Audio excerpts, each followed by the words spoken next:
Have you ever felt trapped in something you know wasn't meant for you?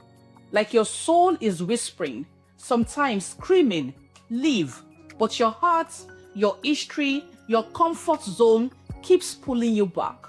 It's like God already opened a door, but fear has frozen you at the threshold. So instead of walking forward, you keep looking back. You keep making excuses. You keep telling yourself, maybe if I try harder, maybe if I'm more patient, maybe it'll finally get better. But how many more times will you keep saying that?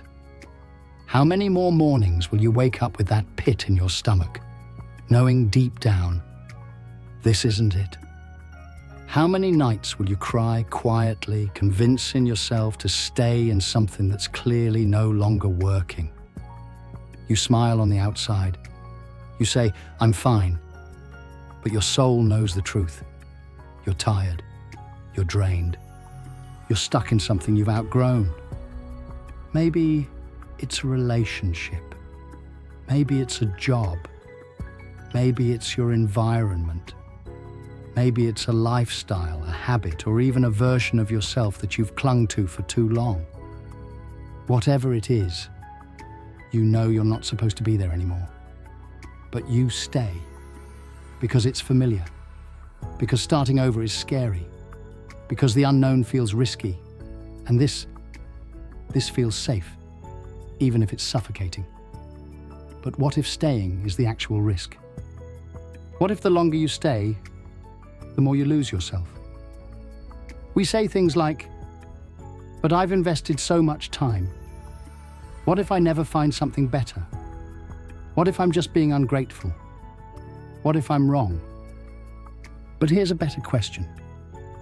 What if God is calling you into something greater, and you're too afraid to say yes?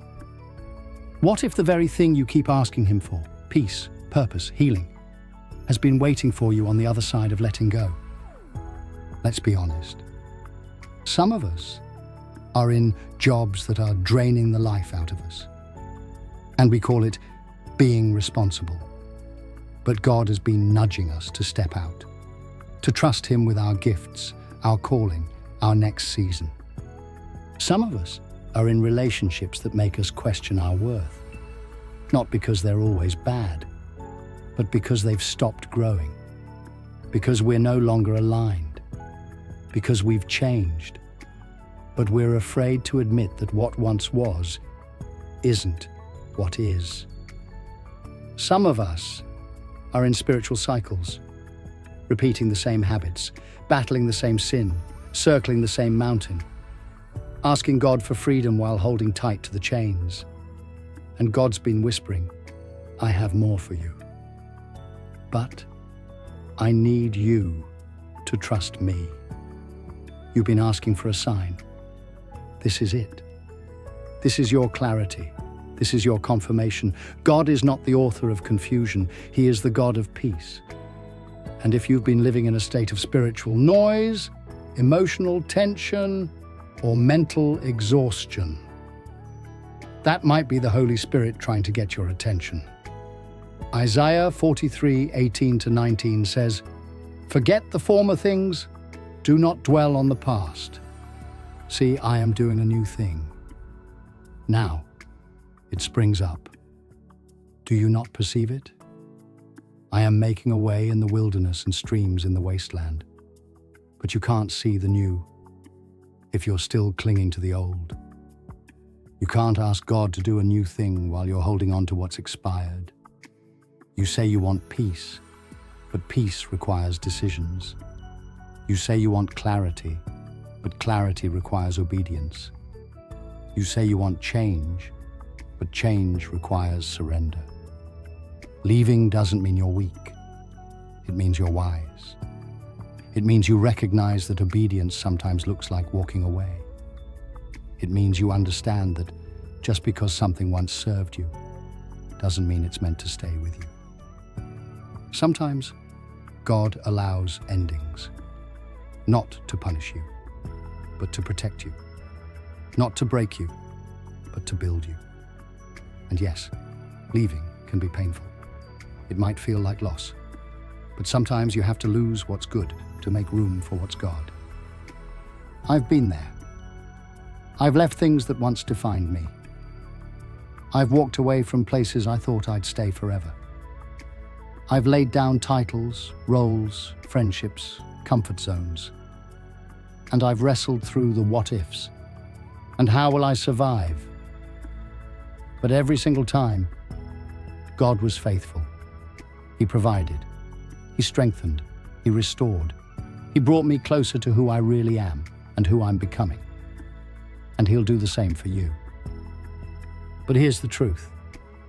You won't get there by staying here. You won't grow by holding on to what's keeping you stuck. You don't need to have the full plan. You don't need to see all the steps. You just need to say, God, I trust you. Even with this. Letting go might feel like a risk, but so is staying in a place that's slowly killing your joy, your vision, your passion, your peace. You already know what it feels like to stay stuck. You already know what it feels like to settle. You already know what it feels like to fake a smile while your spirit cries out for more. Now it's time to know what it feels like. To walk in freedom. To walk in purpose. To walk through the door God already opened. So take the step. Let go. Release. Move forward. Leave the relationship. Leave the job. Leave the habit. Leave the fear. Leave the version of you that was just surviving. And step into the you. God is calling to thrive. You only get one life. Don't waste it in a place God already called you out of. This isn't just a message. This is your moment. Don't miss it. It's time to leave. It's never easy to leave what you've known, but staying where God never meant for you is harder in the long run. If this message stirred something in you, share it with someone who needs it. And remember, God's peace is waiting for you on the other side of obedience. I'll see you in the next one. Stay strong.